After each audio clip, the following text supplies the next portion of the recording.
부연 설명을 좀 하고 넘어가겠습니다.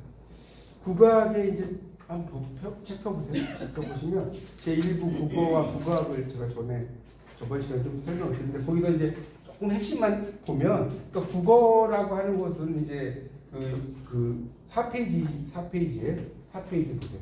거기 이제 4페이지 두 번째 단락에 넷째 줄에 내셔널 랭귀지의 뜻으로서가 아니라 이렇게 나왔죠. 4페이지 보세요. 두 번째 단락. 코리안 랭귀지다. 그러니까 여러분 국어라고 하면 이게 정말 어려운 거. 왜 그러냐면 미국 사람한테 영어가 뭐냐면 국어잖아. 그렇지 않나요?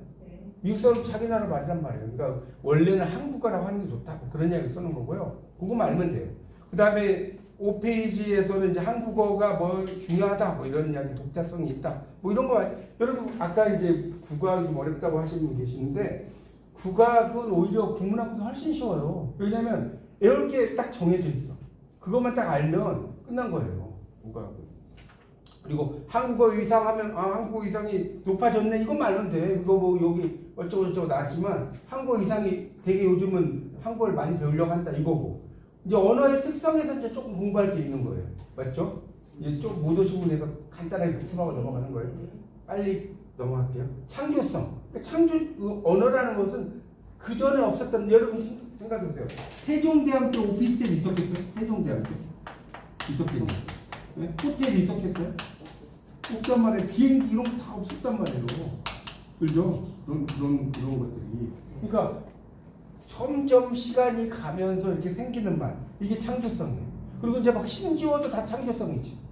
신조어 있잖아요. 신조어. 네. 이런 거 다 그 전에 말이 전혀 안 만들어진 건데 이 만들어진단 말이에요. 신조어 같은 것도 이 창조성이 들어간다. 이것만 알면 됩니다. 새롭게 만든 거고. 자의성은 제가 한자 중요하다고 그랬죠. 이 자의를 자자 쓰라면 대부분 이렇게 써요. 절대 아니라고 그랬죠. 이거 쓰라고 그랬죠. 제멋대로 자자. 제멋대로 자자. 이 자의성 할 때 이 자자는 제멋대로 자자는 꼭 알아세요. 그러니까 제멋대로의 뜻이 나는 거예요. 자의성. 저번에 하신 분 복습한다고 생각하세요. 그러니까 우리가 뭐 예를 들어서 런 사람인데 중국어를 런이라고 해요. 이거 런 하면 한 사람이거든요. 근데 사람 맨이죠. 맨. 영어로 맨. 맞죠? 맨 남자라는 뜻도 있지만 사람이라는 뜻도 있는 거예요. 그 다음에 우리는 사람 그러잖아. 일본어로 뭐라고 히토라고 히토. 일본어로 히토라고 히토. 히토가 사람이라는 뜻이거든요. 자 보세요. 전혀 연관성이 있어 없어요? 있어 없어요? 전혀 없죠. 네. 자 이런 걸 자의성이라고 합니다. 근데 이제 재밌는 건 뭐냐면 여기에 여러분들 반론을 제시할 수 있어. 제가 한 반론을 제시해 볼게요. 반론이라기보다는 우리가 숯 있잖아요. 숯 알죠? 그 숯불구이 할 때 숯. 영어로 숯이 뭔지 아세요? 숯이에요. 진짜. 숯이 영어로 숯이라니까. 그럼 이거는 똑같은 거 아니냐? 이거는 뭐냐면 우연히 그냥 일치한 거예요. 정말 알겠어요? 이 단어가 우연히 딱 이게 일치한 거지. 이 두 단어가 뭐 이 어원적으로 같아서 그런 뜻이 아니라. 뭔 말인지 아시겠죠? 그러니까 이거는 꿈에 떡먹기로 로또 복권 당선된 듯이 된 거지 실제로 그렇게 된 거 아닙니다. 자 이런 것들이 자의성이다. 이거만 알면 돼. 얼마나 쉽습니까? 여기 어쩌고저쩌고 나한테 뭐 다 할 것도 없어. 이것만 알면 돼. 좋습니다. 네, 이것만 알면 돼. 국어학은요 정말 여러분이 저는 진짜 제가 국어학을 전공할 걸 이런 생각이 너무 많이 들어. 영어를 정말 영문학도 좋아했지만 영어학이 이게 딱딱딱 떨어지는 맛이 또 있어요. 국법을 하다 보니까 네. 영문학을 해야 될 것 같아요. 네, 영문학 하면 특히 이게 재밌죠. 거의 영문학에서 갖고 온 그렇죠. 국법학이잖아요. 그렇죠. 영어학에서 가져왔는데 그러니까 우리는 막 문장을 하나 가지고 도마 위에다 올려놓고 막 패뜨는 수준이니까 단어 하나. 영어 강의하면 그래요. 자, 하여튼 그런 거고 이제 사회성을 보세요. 9페이지. 사회성은 사회적 약속이라는 거예요. 이게 무슨 말이냐면 자, 우리가 밥 있어. 밥을 애초에 법이라고 정했다 이거야. 무슨 말인가요? 먹는 밥을 법이라고 정했어. 그러면 지금 우리가 밥 먹으러 가자라고 해야 되겠어요? 밥 먹으러 가자. 밥 먹으러 가자라고 하겠죠. 맞잖아요. 네, 그렇죠. 근데 이게 사회적으로 정해놓은 거라는 거예요. 그야 어려운 거 있으면 이따가 하세요. 이게 정해놨다. 그러니까 우리가 코를 코라고 하는 게 뭐 어떤 의미적인 게 아니라 딱 정해놔서 이렇게 사회적으로 쓴다. 기획속소. 예. 그 다음에 문화적 전달은 문화를 당연히 후대 사람들에게 계승한다. 그렇죠. 여러분도 아이한테 계속해서 우리 언어를 만들어주고 전달하고 이건 뭐 너무 이거 상식 수준 아닙니까? 이걸 뭐 공부할 게 뭐 있습니까? 그 다음에 음성언어, 문자언어도 마찬가지예요. 음성언어는 우리가 쓰는 언어고 영어로는 이제 음성언어하고 문자언어를 말하면 이거 좀 제가 수업을 안 한 것 같은데 음성언어는 영어로 뭐라고 하냐면 스포큰 랭귀지죠.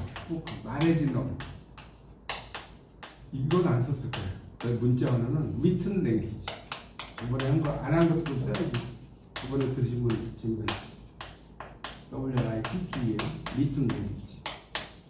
요게 문자언어. 쓰여진 언어. 어렵지 않죠? 음성언어는 스포큰, 말해진 언어. 스포큰 랭귀지, 그 다음에 리튼 랭귀지.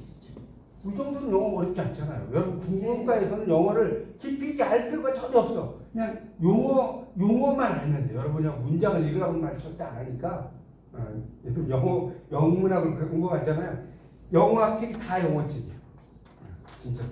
우리는 우리말로 된 걸 읽질 않아요. 영문과에. 하여튼 음성 언어는 스포큰 랭귀지, 그다음에 문자 언어는 리튼 랭귀지. 어렵지 않죠, 이 정도는? 그거만 끝난다니까. 자, 랑과 빠룰이 좀 공부할 게 있다고 그랬잖아요. 랑과 빠룰 별 3개 치라고. 그래서 이건 무조건 시험에 한 문제씩 나온다.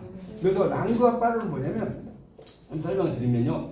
거기 이제 두 번째 줄 나오잖아요. 거기 두 번째 줄 보세요. 11쪽 보고 있어요.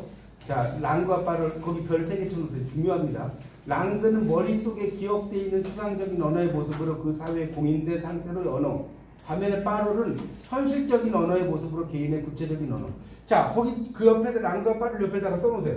자, 다음 중 랑과 빠룰에 대한 설명으로 잘못된 것은 이건 매년 나와요. 매년. 다음 중 랑과 빠룰에 대한 설명으로 맞는 것은 절대로 안 나옵니다. 맞는 것은 너무 쉽잖아요. 자, 잘못된 것은 무조건 나와요. 그렇게 생각하시면 돼요. 그러니까 랑그는 자 다시 머릿속에 있는 추상적인 언어고 그 다음에 빠룰은 현실에서 말하는 이게 무슨 말이냐? 자, 여기 보세요. 랑그를 악보에 비유한다고 했잖아요. 연주에 비유해. 그러니까 이게 더 쉽게 제가 이야기했잖아요. 아리랑 있어, 아리랑. 안녕하세요. 안녕하세요. 안녕하세요라는 말은 랑그겠죠. 딱 우리가 정해진 거잖아요. 안녕하세요라는 말은 랑그야. 그런데 안녕하세요를 그 동남아 사람들한테 이야기해라고 해보세요. 안녕하세요 못하죠. 안녕하세요 막 이러지 않나요? 안녕하세요라는 말 잘 못한단 말이에요. 그 이야기야. 그 다음에 또 하나는 랑그는 악보야. 여러분 막 모차르트 뭐 베토벤 뭐 매닥정 음악을 잘 몰라는데 뭐 매닥정 어쩌고저쩌고 나왔어. 그거는 랑그예요. 근데 그 모차르트나 베토벤의 음악을 연주하는 사람의 실력에 따라서 어때요? 연주가 어떤 사람 엄청 잘하는데 어떤 사람은 정말 도레미파 수준이죠. 이해 가십니까? 네. 그거 빠르는 거예요. 그래서 여기 악보에 비유하는 거예요. 이제 조금 알겠죠? 흔히 랑그는 악보. 그래서 시험 문제 이게 어떻게 나오느냐? 제가 지금 시험 문제 나오는 거 알려드릴게요.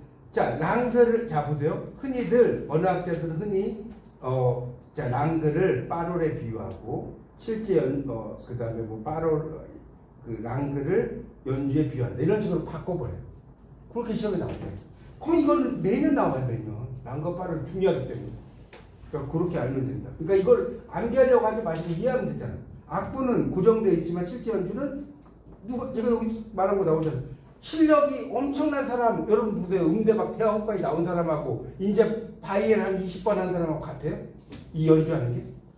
다르죠. 그러니까 아무리 이 랑그라는 악보가 좋아도 그걸 연주하는 사람이 어떤 사람이냐에 따라 달라진다. 이 말을 써놓은 거예요. 그래서 책상이라는 단어를 발음할 때도 봐요. 책상이라고 했지만 다 다르다는 거예요. 책상이라고 할 때 뭐 어떤 사람은 뭐 소리를 고음을 했다든가 저음을 했다든가 또 외국 사람은 책상을 또 다른 식으로 한다든가 다르다. 그 이야기 써놓은 거잖아요. 자, 넘겨보세요. 12쪽에서는 그 두 번째, 세 번째 줄에 랑그는 언중에게 공유되는 그리고 언중이란 말도 이제 이 국악에서 나오는데 언중하고 대중의 차이점이 뭐냐? 이걸 좀 설명드릴게요. 이게 이제 중요한 용어인데 언중은 뭐냐면 거기다 써놓으세요. 말을 하는 대중을 언중이라고 합니다. 말하는 대중. 그러니까 말하는 대중은 대중이란 말을 쓰지 않습니다. 대중은 이제 많은 사람들이 모여있는 사람들 뭐 그런 거 아니에요? 근데 언중은 말하는 사람들을 언중이라고 합니다. 이렇게 이해하시면 돼요. 언중들에 의해서 공유되는 언어다. 이렇게 이해하시면 됩니다. 그렇게 하시면 될 거. 그래서 이제 랑과 빠를 구분할 때, 자, 이제 이게 또 중요해요. 제가 이것도 중요하다고 밑줄 치라고 그랬었는데, 12페이지의 그 세 번째 단락 첫째 줄 거기 밑줄 치라고 그랬죠. 어느 학자가 주된 관심을 가진 쪽은 당연히 랑그가 된다. 이것도 시험에 되게 잘 나와요. 어느 학자가 주된 관심을 가진 쪽은 당연히 빠롤이 된다. 이렇게 나와요. 이게 무조건 이렇게 고침이 나온다니까. 실제로는 개개인의 빠롤에서 자료를 찾더라도 개인차를 제거하고 난 랑그를 분석의 대상으로 한다. 그것만 알면 돼요. 그래서 랑과 빠롤에 대한 설명은 지금 여기 제가 말씀드린 거에서 주로 나옵니다. 그리고 이제 뒤에 뭐 나오는 거 언어 수업 이런 건 뭐 별로 영향가 없고요. 자연 언어와 인공 언어는 쉬워요. 자연 언어라고 하는 것은 이제 우리가 인간의 언어겠지만 인공 언어는 컴퓨터 언어 같은 거라고 하잖아요. 컴퓨터에서 만들어진 언어. 그 일리 이진법 뭐 있잖아. 하여튼 컴퓨터에 쓰는 거고. 그다음에 이제 이 에스페란토는 국제 보조어라고 해서 좀 이제 일반적인 이것도 인공 언어로 쓰이는 겁니다. 뭐 이것도 그 정도만 알았어요. 깊이 들어갈 거 없고 이거 이제 국제 보조어라고 해요. 전문적인 말로 에스페란토에다 써놓으세요. 거기 5째 줄인가 나오죠. 자, 그래서 이 문제를 풀면 이것만 알아도 문제가 다 풀린다. 자, 14쪽에 보면 쫙 보세요. 언어의 특성 했는데 매라고 하는 걸 산이라고 했다. 그러니까 이게 매라는 자, 지금 1, 2, 3번 풀어줄 거예요. 매라는 것은 원래 산의 옛날 말인 건 알죠. 매가 산의 옛날 말이에요. 지금 이제 산을 썼어요.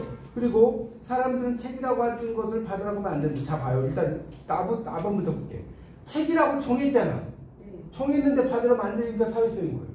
한번 딱 정해놓은 거는 바꿀 수 없다. 그 이야기. 제가 밥과 법을 이야기했고 매라고 하는 걸 산이라고 이건 자의성이라고 언어라는 거는 상황에 따라서 자의적으로 막 이렇게 할 수 있다는 거예요. 의미가 딱 고정된 게 아니다. 이런 얘기고. 그러니까 언어는 유한한 수단을 무한하게 만든다. 그러니까 여러분 생각해 보세요. 유한한 수단에서 무한하게 만들어. 그러니까 처음에는 여러분 생각해 보세요. 우리가 처음에 우리가 이제 구석기 시대부터 막 있을 거 아니에요. 처음에 구석 시대는 도구가 생각해 보세요. 도구가 뭐야? 불. 그러니까 불도 그냥 부싯돌 이렇게 해갖고 불 하나 있고, 그냥 돌멩이 무슨 도끼 무슨 도끼 막 돌멩이 쪼개가지고 만든 거 이게 다 아니에요? 연장이 있어? 비싼 도끼 하나. 집에 이게 다 있다는 주방에 완전 틀려요. 이게 다 한데 이제 요즘에 막 엄청난 뭐 찜기도 있고 뭐도 있고 바가지도 있고 다 있잖아요. 자, 그러면 이걸 생각해 보면 돼. 그러니까 이게 어려우면 제가 여러분 이해를 돕기 위해서 하는 거야. 이게 지금 신석기 시대라고 생각해서 유한하죠, 도구가. 지금 이때에 비해서 얼마나 많은 주방이 많죠. 그렇게 됐다는 것은 창조성이 아니에요. 창조를 한 거죠. 그러니까 국어학은 여러분 보세요. 이게 암기보단 이해를, 그래서 이해력이 뛰어난 사람이 국어학을 잘하는 거예요. 국어학은 이해력이거든요. 그래서 여러분 국어학은 이해만 잘하면 국문학보다 훨씬 쉽다니까. 보세요.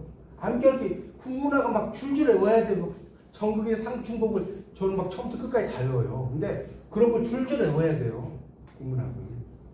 자, 그 다음에 랑과 빠롤 여기 별 3개. 제가 이거 시험에 나온다고 했잖아요. 그대로 나오잖아요. 한번 볼까요? 빠롤은 개인의 구체적인 언어다. 맞죠? 자, R이랑 안녕하세요. 이거를 발음해. 개인이 막 말해. 그 다음에 랑은 그 사회에서 공인된 상태로의 언어다. 이거 맞죠? 자, 이거 시험에 아까 나온다고 그랬죠. 한번. 자, 랑그가 악보에 빠롤이 악보예요. 그렇죠. 랑그가 악보라면 빠롤은 위치가 바뀌었네. 이렇게 나온다니까. 지금 보세요. 그대로 나오잖아요. 언어학자들의 실제 연구 분석은 랑그다. 그러니까 이런 것도 이제 다르게 나오려면 언어학자들이 실제 대상으로 하는 건 빠롤이다. 이렇게 나온다. 여기서 벗어날 수가 없어요. 국어학은 문제가 딱 정해져 있어. 국어학의 장점. 그래서 여러분 보세요. 아니 그 국어학이 제가 뭐 여러분에게 재미있다고 강요하는 건 아니지만 국어학 공부가 좀만 알면 되게 매력 있는 과목이에요. 그런 것만 딱 알면 끝나는 거예요. 자, 그 다음에 제가 저번 시간에 그 23쪽까지 했을 거예요. 맞죠? 23쪽까지 했어요. 그거까지 쭉 정리하고 좀 쉬었다가 나머지 이제 시간은 여기 의문문부터 이제 쭉 설명드릴 거예요. 괜찮죠? 복습해도 또 안 되는 분들도 계셔서. 자, 의문론과 문법론에 대한 이제 이야기인데요. 거기는 뭐 처음에 단락 볼 것 같고 두 번째 단락 셋째 줄부터가 중요하다고 그랬어요. 그 밑줄 치라고 그랬죠. 의문론은 그 밑줄 치세요. 자음, 모음, 악센트, 음장, 음절 등의 소리 쪽을 연구하는 분야다라고 해서 뭐 이제 자음, 모음, 악센트, 강세, 음장은 음의 길이. 우리가 밤도 밤이 먹는 밤이 있느냐, 뭐 낮밤이 있냐 이런 거에 따라 발음이 달라지잖아요. 그런 걸 이야기하는 거고 음절 뭐 하여튼 여러 가지가 있고 문법론은 말 그대로 형태소부터 조금 공부하는데 형태소를 조금 알아둬야 되는데 형태소는 뭐냐면 최소의 유의미적 단위. 뒤에 가서 형태소가 나오는데 이게 좀 많아요. 의미적 이렇게 쓰는 거예요. 최소의 유의미적 단위. 그러니까 영어로는 미니멀 미닝풀 유닛이라고 해요. 미니멀 최소, 미닝풀 의미 있는 유닛 단위 그런 거거든요. 그러니까 뭔 소리냐면 봐요. 이 최소의 유의미적 단위를 잘 모르시는 분인데 예를 들어서 어깨가 있어. 어깨라고 칩시다. 어깨를 어깨로 나눌 수 있나요, 여러분? 어깨 있잖아, 어깨. 어깨로 나눌 수 없죠. 그러니까 이건 어깨 자체가 하나의 형태거든. 나눌 수 없단 말이에요. 그런데 만약에 뭐 어깨 동무라고 말 칩시다. 어깨 동무라든가 뭐 이런 거 있잖아요. 나눌 수가 있잖아요. 뭐 책상이 있어, 책상. 책과 상을 나눌 수 있겠죠. 이렇게. 그럼 이거는 책상, 그러니까 두 개의 형태소가 있는 거예요. 개념 이해가세요? 그러니까 책상은 책과 상을 나눌 수 있잖아요. 이런 식으로 나눠지는 그 단위를 따지는 거예요. 뭐 예를 들어 밤낮, 밤하고 낮도 나눌 수 있을 거 아니에요. 이렇게. 이런 것을 이제 우리가 형태소를 합니다. 여러분 이제 형태소는 3학년에 이제 가시면 우리말의 구조에서 엄청 자세히 배워요. 그때는 뭐 완전히 그냥 기가 막히게 배워. 형태소에 대해서. 그때 또 공부하시면 됩니다. 여러분 국문학 공부하면 막 우리말의 그 뭐지 중세 국어 연습 뭐 이런 것도 있거든요. 막 중세 국어까지 다 배워요. 엄청나게 여러분 배워요. 하여튼 그건 나중에 공부하실 거고. 문법론, 그 다음에 이제 넓은 의미의 문법론은 음론까지 포함하지만 좁은 의미의 문법론은 형태론과 통사론이 있다. 그래서 여기서 시험에 잘 나온다고 제가 분명히 말씀드렸는데 형태론 가로를 묶으라고 그랬죠. 의미를 가진 가장 작은 단위인 형태수나 단어 내의 내적 구조를 연구하는 분야다. 여기다 가로를 묶어서 여기에 뭐가 들어가냐 이렇게 시험이 잘 나와요. 이거는 뭐냐 형태론입니다. 그 다음에 그러니까 이거는 헷갈리면 형태소의 형태 있잖아요. 동그라미 쳐봐요. 형태소 있잖아요. 형태소. 형태란 말이 들어가면 형태는 그렇게 공부합니다. 저도 못 먹나 이런 거 듣는 사람은 저도 못 먹나. 형태소가 있는데 형태론이겠지. 그렇지 않겠어요? 이거 그 다음에 통사로는 문장의 구조와 이것을 지배하는 규칙 등 2개 이상의 단어 관련된 현상을 기술하는 분야다. 이렇게 나왔죠. 통사론이다. 통사론. 그래서 이 통사론은 문장의 구조, 이것을 지배하는 규칙. 그렇죠? 이런 것을 다루는 겁니다. 통사론은 그래서 그러니까 이 통사론이 뭐냐면 이것도 이제 여러분이 나중에 좀 자세히 배우시는데 간단히 말하면 이런 거예요. 나는 학교에 갔다. 아주 쉬운 예를 들어드릴게요. 자 있어요. 그러면 이거는 나와 너는 나누죠. 학교와 애로 나누죠. 그 다음에 갔다 같은 경우는 어떻게 나누느냐. 가와 그 다음에 이제 at과 가에. 그래서 이제 여기까지 뭐 어렵지 않은데 이거는 이제 가가 어가 다는 뭐겠어요? 어미겠죠. 그럼 at이 뭘까요? at이 뭐? at을 우리가 뭐라고 할까요? 문법적으로. 과거 시제 손을 나온다. 과거 시제 이런 예, 과거 시제. 그러니까 이제 과거 시제인데 이 선어말어미의 선자는 원조 선자예요.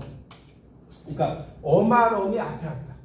이게 이 다가 어말어미잖아요. 요 앞에 왔다 해서 선어말어미. 선어말어미 어려운 게 아니에요. 어말어미 앞에 온 어미. 그래서 가 왔다인데 여기서 이 아가 생략이 되면서 시옷이 이렇게 들어가는 거예요. 그래서 갔다가 된 거예요. 이런 거 생각 안 해보셨죠, 여러분? 그냥 우리 이 한국인이라도 그래서 재밌는 거예요. 우리가 열심히 쓰고 있는 말인데 이게 이런 뜻이었어? 이런 걸 공부하는 게 그거야. 그런 거. 하여튼 그래서 이걸 통사론이라고 합니다. 통사론은 지배하는 규칙, 그 다음에 2개 이상의 단어와 관련된 현상을 기술하는 분야다. 이렇게 이제 보시면 됩니다. 그러니까 통사론은 구조. 그러니까 여러분 이제 이걸 외우는 방법은 통사론이 들어가잖아요. 구조가 무조건 나와요. 구조를 빼고 통사론을 이야기할 수가 없어. 통구. 그러니까 뭐 여러분들 좀 쉽게 외우려면 통구이 있잖아. 통구이. 그러니까 구조가 나오면 통사론이죠. 여러분 공부하는 방법은요. 이렇게 저는 머리 글자를 이렇게 외워가지고 공부를 되게 많이 했거든요. 그러면서 되게 쉬워요. 그러니까 통구이 뭐 먹는 통구이 생각하면 안 돼. 구조 이런 말 나오면 통사론이구나. 쉬워요, 안 쉬워? 구조하면 통사론이라고. 통구이 생각하라고요. 구조 통사론. 그럼 답 나오는 거잖아요. 그렇죠? 그 다음에 형태로는 형태소가 들어갔어. 저도 못 먹는 거 아니에요, 이거 완전히. 이런 문제가 만약에 나오면. 이런 문제 틀리면 안 되겠죠? 이렇게 이해하시면 돼요. 음성학은 음성에 대한 연구고, 의미론 17쪽. 이제 영어로 semantics라고 써져 있을 거예요. 두 번째 단락을 보세요. 의미론 semantics. 영어로 이제 액센트가 이음절 나오는데, 단어구, 문장 등 여러 언어 단위 예인데, 의미론이라니까 여러분 참 말이 어려운데요. 어원론이라고 써보세요. 어원론. 어원을 공부하는 거예요. 의미론. 저는 이제 영어학 공부할 때 다른 것보다 뭐에 관심이 많았냐면 의미론에 관심이 많았어요. 의미론. 그러니까 내가 이제 관심 분야에 따라서 내가 영어학을 전공해. 그러면 음운론, 음성학, 형태론 있을 거 아니에요, 전공 분야가. 저는 영어학을 전공했으면 의미론을 했을 거예요. 무조건. 의미론 너무 재밌는 거예요. 그러니까 그 단어의 어원이 어떤 의미에 의해서 이렇게 의미가 쓰였느냐. 예를 들면, 여러분 텔레가 있잖아요. 여러분 쉽게 아는 텔레비전 모르는 분 있어요? 텔레비전? 없죠. 텔레비전 분석은 텔레가 원이고 비전이 보기에 보기.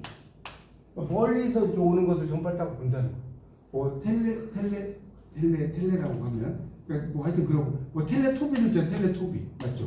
텔레토비는 이 먼 살찐이에요. 살찐. 얘를 통통하잖아요. 애들이 통통하게 생겼죠? 먼 살찐. 전파증 때문에. 이게 텔레토비거든요. 이런 식으로 이거 한 3박 4일 걸려. 제 전공 이런 거. 근데 이제 그런 식으로 의미의 분석을 하면 영어를 그냥 여러분 옛날에 여러분 영어가 왜 어려웠냐면 무조건 애워 이러죠. 네. 그냥 묻지도 따지지 말고. 그런 어원 그런 거 없었잖아요. 그러니까 이런 게 어원이 있는데 선생님들이 안 가르쳐 준 거죠. 그런 것들 막 이렇게 알면 태경어가 재밌는데 여러분이 그냥 옛날에는 그냥 무식하게 그냥 외워 이런 좀 세대잖아요, 대부분이. 그러니까 영어를 그냥 되게 싫어했는데 하여튼 그런 거예요. 그러니까 무지개, 레인보우 하나 더 있을까요? 재밌지 않나 이런 거? 레인보우가 왜 무지개냐? 레인보우는 레인이 비잖아요. 보우가 활이에요, 활. 그러니까 비가 올 때 여러분이 이제 땅에 누우셔가지고 화살을 들고 있어. 그러면 활 쏘는 자세가 돼야죠. 화살을 들고 있다고 생각했어. 이거 얼마나 기가 막혀요. 무지개 비활이라는 거. 이게 지금 이렇게 빨간 옷 파란 얘가 활처럼 생겼어, 안 생겼어? 비활이라니까. 비활. 근데 이게 무지개를 왜 무지개냐? 물지개. 물을 담아놓는 지개. 위로 떨려 나갔어. 근데 왜 무지개냐? 무지개로 바뀌었어. 그럼 지개가 우리가 등에 담는 지개냐? No. 그게 아니라 궁궐에 가보면 문이 이렇게 생긴 문이 있어요. 문의 문이 아치형으로. 요걸 지게문이라고 하는 거예요. 요걸 지게문. 이렇게 생긴 거. 등에 지는 지게가 아니에요. 그러니까 이게 아는 만큼 보이는 게 뭐냐면 물지개는 물하고 지게야. 지게가 뭐야? 등에 지는 거예요. 그러면 뭔 말인지 알겠어요? 그러니까 그래서 공부를 아는 만큼 보이는 거예요. 모르는 사람은 지게인 줄 알아요. 지게. 그 지게가 아니라. 이제 저처럼 이렇게 영어를 공부하면 재밌겠어, 안 재밌겠어? 영어로는 이렇게 되는데? 그럼 논문 나오겠어, 안 나오겠어? 네, 논문 나오겠어, 안 나오겠어요? 나오지. 그러니까 영어학, 언어학을 공부하려면 외국어를 잘하면 정말 좋아요. 왜냐면 두 개를 막 비교하거든요. 이 언어, 중국어는 이렇고, 영어는 이렇고. 그럼 박사논문 나온다니까. 영어, 일본어, 중국어의 문법 체계 비교해봐. 박사논문 안 나오겠어? 그러니까 지금 우리 네. 선생님도 주어 종류 다 했죠. 일본어, 중국어, 영어 다 했죠. 한문도 있고 다 했죠. 하여튼 아직까지 의미론 이야기라고 옆으로 좀 갔는데 그런 거고요. 그래서 이제 그 밑에 보면 이제 국악의 영역에 보세요. 국악은 음성학이 있고 음론 있고 문법론 아까 형통했잖아요. 형태론과 통사론 있고 의미론이 있다 이거 이야기고. 자 그다음에 대통론. 대통론은 이제 그 친족 관계를 따진다는 거예요. 친족 관계를 따져서 이제 본다. 우리 우란 알타이어족 옛날에 맨날 했던 이야기 아닙니까? 그런 걸 따지는 거예요. 어족이라는 것은 언어의 그 족속, 언어의 족속이라는 뜻이에요. 거기 그 네 번째 줄에 어족이라는 말 쓰기 어려운 것 같은데 언어를 사용하는 족속이란 말, 결의 이런 말을 쓰자는 민족. 족속이 좀 어려우면 민족. 그렇게 생각하죠. 그걸 어족이라고 하는 거예요. 그리고 이제 친족 관계가 있느냐 없느냐. 그러니까 일본과 우리나라 말에 친족 관계가 있는 거잖아. 예를 들어서 여러분 재밌는 게 그러니까 보세요. 이런 공부하자면 일본어도 좀 알아야 돼 몰라야 돼. 여러분 섬이라는 단어가요. 시마야 시마 다케시마라고 하잖아요. 네. 시마 이렇게 한자 일본어 hiragana로 시마하고 섬하고 연결돼 있다니까. 섬하고 시마하고 연결돼 있다니까. 그러니까 이 섬하고 시마가 상당히 비슷한 글자예요. 어원적으로.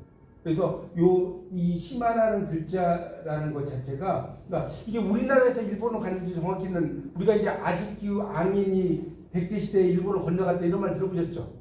근데 어쨌든 일본하고 우리말도 이 연관되는 것들이 막 어원적 소리가 같은 거죠. 예, 소리가 비슷하죠. 그러니까 이게 시마하고 섬이 그런 것들이 예를 들어서 있다고. 그런 것들이 이제 우리나라 혈통도 있다고. 또 일본하고 우리말은 그 주어 동사 목적어가 다 있잖아. 그렇죠? 그래서 와타시와 아나타오 아이시테. 그러면 와 뭐뭐는 오 뭐뭐를 이런 거 있잖아요. 있지 않아요? 영어에서 이 뭐뭐를 있어요? I love you로 끝나지. 그렇지 않나요? 이런 것만 가지고도 논문감이라니까. 그러니까 내가 영어와 일본어와 중국어에 가지고 막 이렇게 막 풀어나가 논문 나와요. 박사 논문 나온다니까. 그런 것들. 근데 대신에 지식이 많아야 돼. 그걸 쓰려면. 어학적인 지식. 자, 하여튼 개통론이고. 문자론과 방언론은 뭐 어렵지 않죠. 문자를 이제 공부하는 것이 문자론인데, 이 문자론은 이제 뒤에 가서 배우겠지만 표기법을 가지고 문자가 어떻게 표기됐느냐, 뭐 이런 걸 연구하는 거예요. 그 정도 알면 되겠고요. 그 다음에 이제 방언론은 사투리. 방언론은 뭐라? 사투리. 그걸 이해하시면 됩니다. 사투리를 공부하는 거다. 그런 거고. 그 다음에 이제 그 밑에서 특히 재밌는 게 성별 언어가 있어요. 거기 두 번째 단락에 5째 줄 정도 들어오면 성별에 따라 뭐 이런 말 나오잖아요. 이게 정말 재밌어요. 여러분 성별 언어가요. 여러분 2학년 1학기에 가면 그 언어와 생활이라는 과목이 있어요. 저는 그거를 이제 사람들한테 강의를 때 하자는 너무 재밌어요. 이 성별 언어. 왜냐면 성별 언어는 주로 여자 언어들이 대부분이에요. 남자 언어는 이야기할 게 없어. 남자 언어는 거의 그 직설적인데 여자 언어는 돌려서. 그래서 남편하고 이제 남자와 여자가 가요. 근데 옆에 예쁜 여자가 있어. 와, 저 여자 되게 예쁘다 하면 보통 남자들 예뻐 이러면 그러니까 그 말의 의미는 네가 저 여자를 예쁘다고 하면 네 목을 따버리겠어. 이런 뜻이란 말이에요. 그러니까 그거를 그대로 또 받아들일 수 없잖아. 그 다음에 우리 여자의 언어가 재밌는 게 뭐냐면 이런 거예요. 밥을 조금밖에 안 먹었어. 조금밖에 안 먹었어. 근데 조금밖에라고 절대 안 써요. 여자들은 조금밖에 안 먹었어. 이렇게 쓰다가 이제 더 강조할 때 쬐끔밖에 안 먹었어. 맞죠? 쬐끔밖에 안 먹었어. 이렇게 경어를 되게 많이 쓰고 너 왜 왔어? 나 너 보려고 왔어. 보려고 왔어. 이렇게 써야 되는데 절대로 안 하죠. 보려고 왔어. 너 보려고 왔어. 이렇게 쓴단 말이야. 리을이 붙어요. 리을이 한 대씩 붙어요. 이렇게 뭐뭐 해보려고 뭐 해보려다가 뭐 이렇게 쓰고 그 다음에 이제 또 뭐뭐해서 밥 먹었어. 그러면 밥 먹어서 안 먹었죠. 안 먹었죠. 엄청 많이 써. 이거 뭐 이해가시죠? 뭐 했어? 안 했죠? 저도 집에 가 맨날 나이가 50 넘었는데 이러고 있더라고.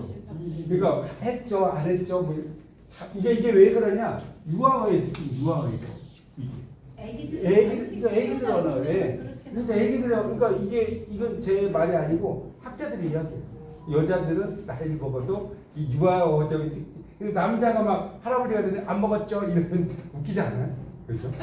그렇게 되겠지 않아요? 계속 쓰면? 이야기만 해가지고 몇 시간에 제가 이거 전문이에요, 전문. 하여튼 나중에 이제 그 가서 이야기를 얼마나 공부를 좀 하십니까? 보세요.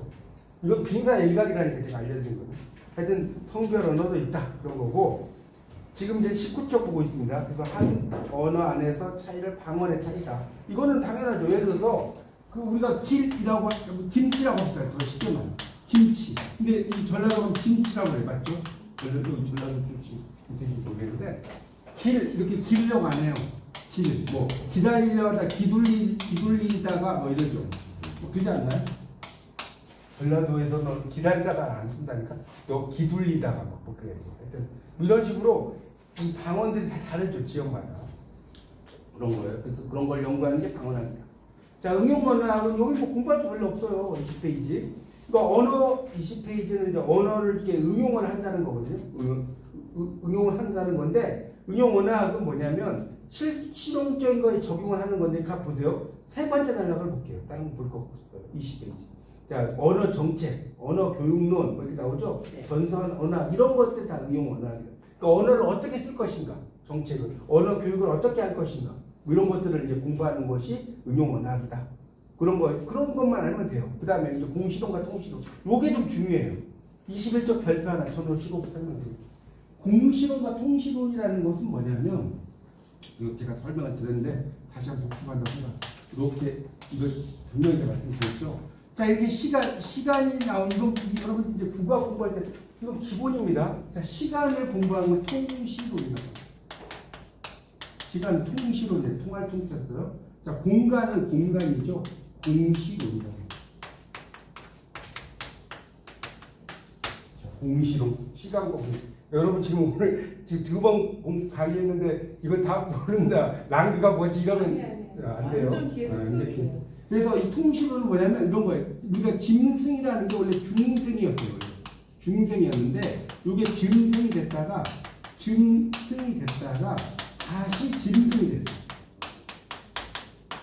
그러니까 이거는 뭡니까? 통시론인 거죠. 시간에 따라서 이렇게 변했으니까. 자, 이게 또 되게 재밌는 거예요. 국문학 공부하면 정말 제가 이야기했죠. 국문학을 공부하지 않은 사람은 인생을 논하면 안 된다고. 그러니까 제가 시집에도 써놨잖아요. 앞에. 중생이라는 말하고 보세요. 중생이라는 말이 짐승으로 바뀌었는데 요즘에 중생은 여러분 절에 가보세요. 절에 가보세요. 중생들을 교화하고 막 이렇게 성우가 막 멋진 목소리로 이야기하지 않나요? 그 중생은 도를 깨닫지 못하는 사람이에요. 맞죠? 그렇지 않나요? 중생이 이게 짐승이라는 뜻이거든요. 요즘 중생 뭐 여러분 개나 뭐 고양이한테 중생아 뭐 이런 말 안 하죠? 안 하죠. 그러니까 의미가 바뀌어버린 거예요. 이게. 그러니까 의미가 왜 바뀌냐면, 그러니까 중생이라는 게 이 무리중자의 살생자인데, 이 무리중자의 살생자인데, 이 중생이라는 말이 이제 이런 단어가 짐승이었는데, 그러니까 짐승이란 말 막 쓰다가 이제 짐승이란 말을 썼잖아요. 이 단어가 또 다른 그러니까 도를 깨닫지 못하는 사람이라는 뜻이 또 썼는데, 또 얼핏 보면 이해가 가는 게, 이 짐승들이 도를 깨달아요. 짐승한테 뭐 물론 이제 일어나 앉아 이런 걸 할 수 있지만 너는 요즘 국제 정치에 대해서 어떻게 생각해? 네. 이 걔한테 백날 이야기해봐. 초등학교 3년이면 아니 그거는 이제 예를 든 거지. 아니 걔한테 그런 이야기하면 멍멍하지. 막 설명을 하지 못하는데 걔가 막 이게 사람의 말을 흉내내는 경우는 있는데 그건 아주 일부분이지. 그럼 또 그런 관점에서 보면 이해 가지 않나요? 도를 깨닫지 못했잖아요. 하여튼 그런 것이 통시론이고 공시론은 공간이에요. 아까 이야기했던 뭐 길을 집이라고 하고 김집을 김치라고 하고 그러니까 결국 공시론은 뭐냐? 방언을 연구하는 거예요. 네, 방언. 같은 시대니까. 같은 시대 지역을 따지고 이거 알면 끝난 거예요. 제가 쉽게 강의하죠. 네. 제가 그러니까 국악 전문이라는 제가 원래. 그러니까 이렇게 여러분 국악 공부는 이렇게 이 원칙만 알면 되게 쉬운 거예요. 근데 국문학은 제가 이야기했잖아요. 무식하게 외워야 된다니까. 국문학은. 그러니까 나는 뭐 무식하게 외우는 걸 잘한다 하면 국문학이 좋아. 근데 국문학 여러분 깊이 들어가 보세요. 막 줄줄 외워야 돼. 그냥 이게 뭔지가 아니라. 자, 그래서 이제 그거 알면 보세요. 이제 제가 설명드린 것이 다 나옵니다. 21쪽을 볼게요. 자, 언어학은 언어 현상을 이제 공부한다. 그런데 통시 언어학과 공시 언어학이 있다. 그거 보시죠. 그래서 이 통시 언어학은 시간을 공부하는 거예요. 그 다음에 공시 언어학. 그러니까 쭉 내려가 보세요. 밑에서 셋째 줄. 언어를 종적. 자, 봐요. 종적. 이제 감이 오잖아요. 종적. 종적. 봐요. 자, 종적으로 하니까 통시적으로 관찰한다. 통자는 통할 통자입니다. 시작으로 질문을 했었는데 통한다. 시간이 통한다. 자, 그래서 이 통시적에 보면 여기 보면 여기 보세요. 통시적으로 하니까 역사 언어학. 이게 암기할 게 있어요? 통시니까 역사 언어학이겠지. 너무 당연한 이야기 아닙니까? 그리고 역사 언어학의 이제 그 분야고 비교 언어학 또한 역사 언어학과 연결 당연히 되죠. 그러니까 비교 언어학이 역사 언어하고 연결된다는 게 뭐냐면 어떠한 단어가 있을 때 역사적으로 이렇게 쓰여요. 그러면 영어에서 뭐 영어와 우리말과 이렇게 비교를 할 때 그 의미가 옛날에는 이런 뜻이었는데 이게 점점점 의미가 발전했다. 이런 걸 또 생각을 해보면 비교 언어학이 되겠어 안 되겠어? 되겠죠. 그 단어의 의미가 영어와 우리말의 어원을 이렇게 막 같이 연구한단 말이에요. 비교 언학이에요. 그래서 그런 것이 역사 언학이다. 그거고. 그래서 이제 넘어가고. 그 다음에 이제 공시 언학 밑에 나왔잖아요. 마지막 단락은 행적이다. 무슨 행적? 옆으로 가는 거. 행적이다. 그 이야기고. 그래서 넘어가 보세요. 자, 그래서 이제 그런 것들 공시 언학은 이제 그러다 이제 보세요. 공시 언학, 그러니까 이게 뭔 소리냐면, 자, 이것도 재밌는데, 자, 통시 언어하고 통시 언어는 시간이잖아요. 시간이니까 시간에 따라서 단어가 바뀌었어 안 바뀌었어요? 바뀌었죠. 그러니까 동태 언어하는 거예요. 동태 언어.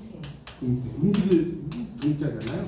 근데 이 뭡니까 공시 언어학은 이게 뭐 그 시간에 따라서 움직인 게 아니라 동시대인데 의미가 바뀐 거지, 지역에 따라서. 그러니까 정태가 되는 거죠. 그러니까 이건 암기할 게 아니라니까 이해하면 되는 거예요. 아, 얘는 시간에 따라서 이렇게 바뀌었네, 움직이네. 아, 동태 언어하는 먹는 동태가 말고 움직이는 모양.